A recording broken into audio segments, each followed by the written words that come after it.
Godzilla vs. Professor X. Mind vs. Monster. We see a dramatic montage of Godzilla stomping through a city, skyscrapers crumbling under his massive feet. People are running, cars are overturned, and the sky is filled with smoke. Then, a sudden shift to a quiet, high-tech room. Close-up of Professor X sitting in his cerebro chamber, his eyes glowing with intense focus. Alright folks, here's a question that's been buzzing in my mind. What happens when an unstoppable force meets an immovable mind? Today, we're diving into the ultimate hypothetical showdown between two legendary figures from the worlds of cinema and comics. On one side, we've got Godzilla, the king of monsters, a towering behemoth with a serious knack for city remodeling. And on the other, Professor X, the most powerful telepath the Marvel Universe has ever seen. Buckle up, because this is gonna be one wild ride. Godzilla, the king of monsters. Let's kick things off by talking about our big scaly friend, Godzilla. Born from the imaginations of Japanese filmmakers in 1954, Godzilla wasn't just a monster, he was a symbol. A massive, radioactive reminder of the destruction that nuclear weapons can unleash. Over the decades, he's evolved, sometimes a villain, sometimes a hero, but always an absolute unit. Powers and abilities. Now, let's break down what Godzilla brings to the table. First off, size matters. Godzilla stands over 350 feet tall. That's taller than most skyscrapers. He weighs.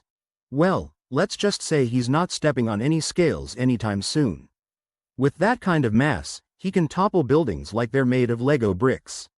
And then there's his signature move, the atomic breath. Imagine a nuclear-powered heat ray blasting from his mouth, capable of melting steel and obliterating anything in its path. It's not just hot, it's asterisk radioactive hot. Got a scratch? No problem. Godzilla has a rapid healing factor that lets him bounce back from wounds that would take down lesser monsters. Think of it like Wolverine's healing, but on a kaiju scale. Bullets? Tanks? Missiles? Peefed. Conventional weaponry doesn't do much more than tickle him. He's strolled through explosions and extreme conditions like he's on a Sunday walk in the park. Godzilla isn't just big and tough, he's got the street cred to back it up. Defeating other kaiju like King Ghidorah and Mothra? Check. Surviving nuclear explosions? Done that before breakfast. Shifting the global ecosystem just by showing up? Yep, he's that influential. Weaknesses. But hey, even gigantic radioactive lizards have their off days. Absorbing too much radiation can sometimes overload him, causing him to go nuclear, literally. Not exactly ideal. There have been moments, like during certain life stages or when he's hibernating, where he's not at full strength. In some storylines, there have been hints that Godzilla might be susceptible to psychic influences. File that away for later. Professor X. The master telepath. Switching gears to the realm of mutants, enter Professor Charles Xavier. Founder of the X-Men, advocate for peaceful coexistence between humans and mutants, and owner of the slickest wheelchair in comics. Professor X isn't just any telepath. He's an Omega-level mutant, which is fancy talk for one of the most powerful beings on the planet. Let's unpack that. Reading minds, communicating telepathically, diving into the deepest corners of consciousness. It's all in a day's work for Professor X.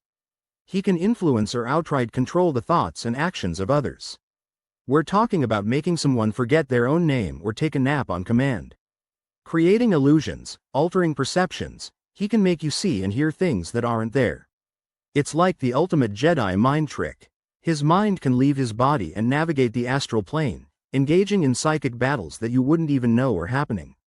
Spooky stuff. When he pops on Cerebro, his powers get a massive boost. He can reach minds across the globe, detect mutants, and sometimes much more. Professor X has a highlight reel that's nothing short of impressive. Suppressing the Dark Phoenix within Jean Grey?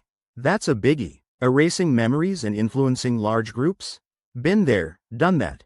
Mental duels with heavy hitters like the Shadow King? All in a day's work. Weaknesses. But he's not invincible. Due to paralysis, he's often confined to his wheelchair, which can be a vulnerability in physical confrontations. Other powerful telepaths or psychic attacks can pose a serious threat if he's caught off guard. Unlike some, Professor X has a strong moral compass. He's not one to delve into darker uses of his powers, most of the time. Setting the stage for battle. Alright, So how do these two even cross paths? I'm thinking a remote island or a deserted cityscape. That way, we don't have to worry about civilian casualties. Plus, it gives Godzilla room to move and Professor X a clear mind to operate. Maybe Godzilla's radiation levels are spiking, posing a global threat. Governments are freaking out, and who do they call? Not the Ghostbusters. Professor X steps in, hoping to neutralize the situation without unnecessary violence. But misunderstandings happen, and bam, we've got ourselves a clash.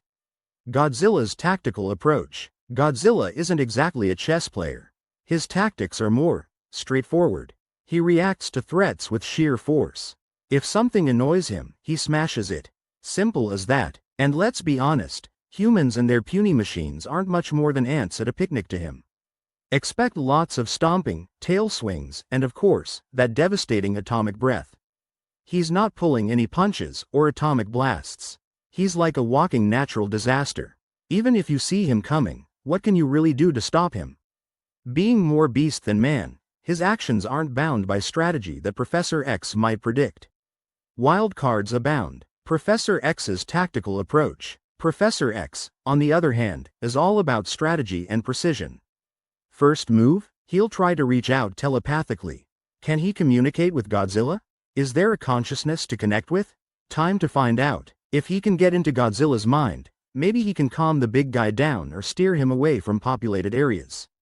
He might make Godzilla think there's an obstacle or a threat elsewhere, redirecting his path.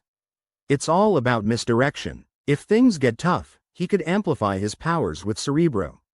But that's risky. Overexertion could be dangerous. Plus, can Cerebro handle a mind, or whatever Godzilla has, of that magnitude? Interaction of powers. Here's where things get really interesting.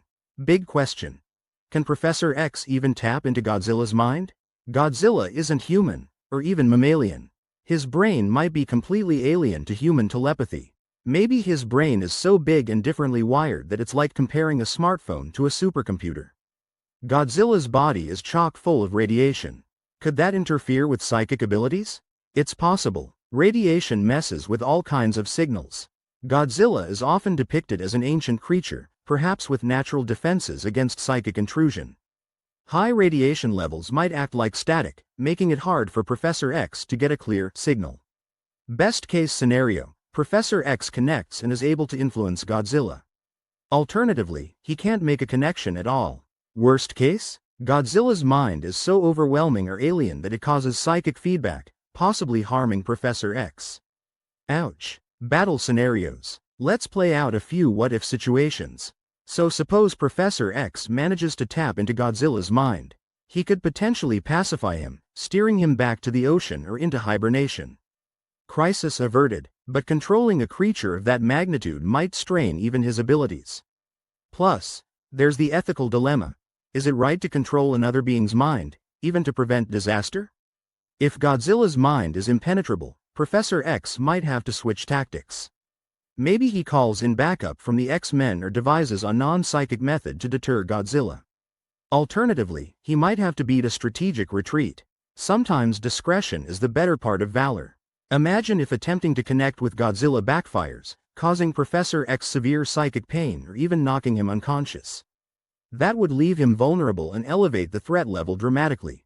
Not good. Maybe there's a curveball. Instead of fighting, they find a way to coexist. Perhaps Professor X realizes that Godzilla isn't malicious but is reacting to a greater threat, like another kaiju or environmental imbalance. They could end up, dare I say, on the same side. Twist ending. Factors influencing the outcome. There are plenty of wild cards that could tip the scales. High radiation could boost Godzilla's powers but might mess with Professor X's abilities. An urban environment might hinder Godzilla's movements but offers Professor X more technology to leverage. What's to stop other mutants, kaiju, or even government forces from jumping into the mix? Heck, maybe Magneto decides it's a good time to make an appearance. The more, the merrier.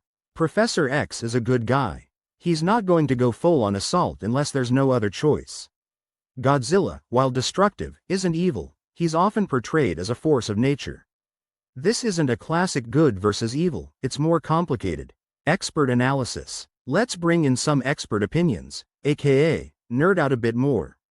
There have been instances where telepaths have tried, and sometimes failed, to control massive beings. In the Marvel Universe, we've seen powerful minds struggle with less. As for Godzilla, in some of his movies, psychic characters have attempted to communicate with or control him, with varying degrees of success. Okay, scientific might be a stretch, but bear with me. The plausibility of mind control over a non-human brain is dubious. Different structures, neural pathways, etc. And who knows what that much radiation does to psychic signals. Throughout mythology, there are tales of humans attempting to control giant beasts. Think of dragons, leviathans, and so on. Usually, it doesn't end well for the humans. Just saying. Conclusion. Time to wrap this up. So we've got Godzilla. Massive, nearly indestructible, with raw power that shakes the earth. Then there's Professor X. Incredibly intelligent, with mind powers that can influence, or attempt to influence, any being. In the end, the outcome is uncertain and depends on a ton of variables. Could Professor X control Godzilla?